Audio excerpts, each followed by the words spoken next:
Alright, well I have another Ranger update for you guys. Ford in the dealer reached out to me. They reach out every couple of days, and my parts are in stock. It's going to take me about a week to get down there. I'm about 60 miles from the dealership, so I don't really have time to run down there right now. But it sounds like everything's being taken care of, and hopefully the skid plate and everything else will be on the truck within the next 2 weeks. I also just got back from a drive down to LA. Did it in about 2.5 days. I left after work on Thursday. Got back Sunday morning at 3 a.m. It was a 2,350 mile trip. So I got some time with the truck. I got a little bit idea of the ergonomics, the MPG.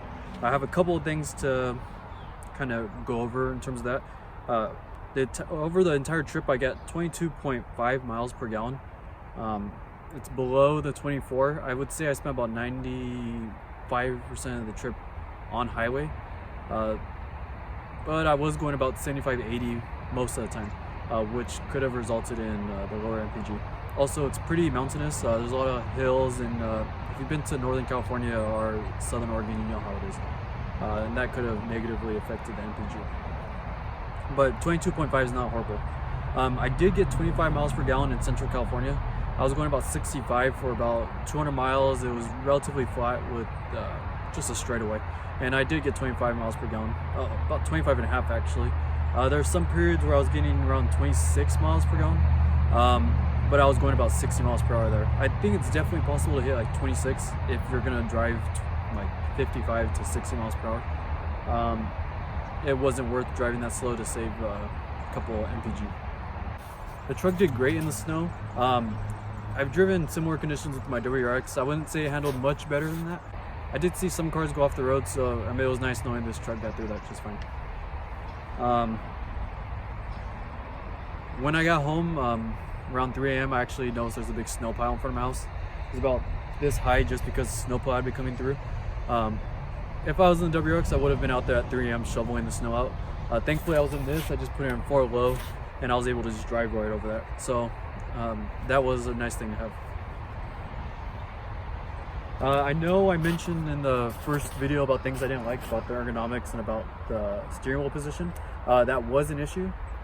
It's not horrible, but I did wake up the second day on this drive after driving 600 miles, and my hands were kind of stiff just from holding the steering wheel right there all day, and my hand just hanging.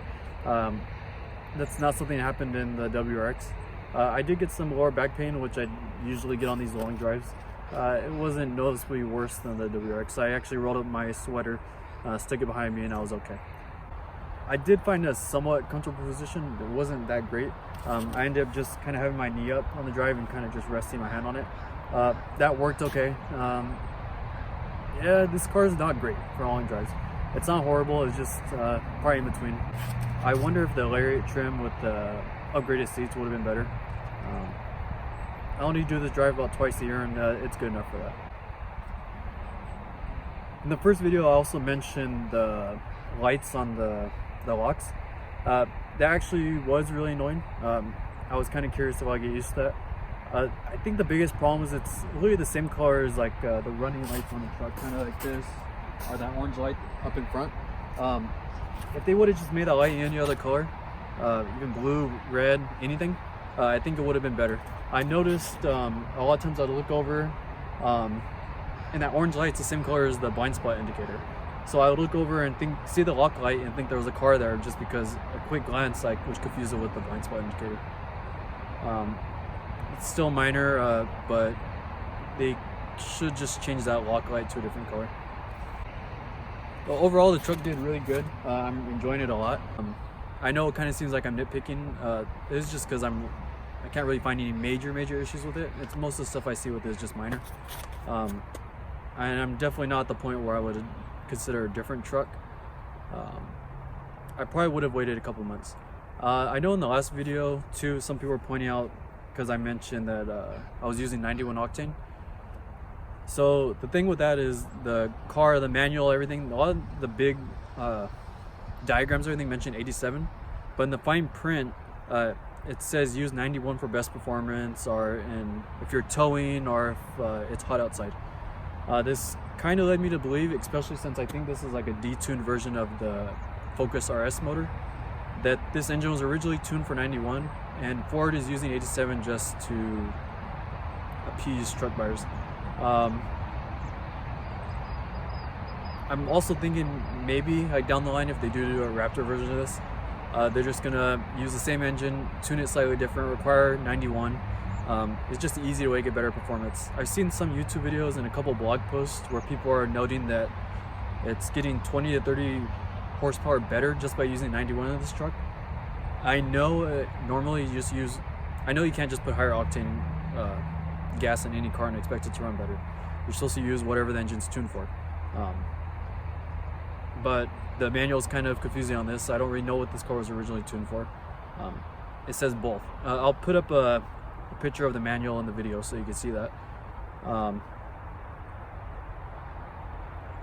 So yeah, I kind of want to look more into that. I kind of want to do a couple more tests with MPG to see if I do notice an MPG difference with 91. Because if the price difference, if there is better MPG and the price difference is actually small enough, then it might make more sense cost-wise to use 91. Just a theory, but I'll look into that. I don't think I'll be doing any more Ranger videos, at least much more in depth. I might do a couple tiny videos to update about the skid plate once all that's resolved. Subscribe, let me know in the comments if you want me to cover anything. I'll probably be doing some more hiking videos and maybe a couple off-roading videos around Washington if you're interested in that type of stuff. I kind of do want to explore. I think I'll be doing some ghost town videos soon too. So if you're interested in that, subscribe, like the video, and yeah.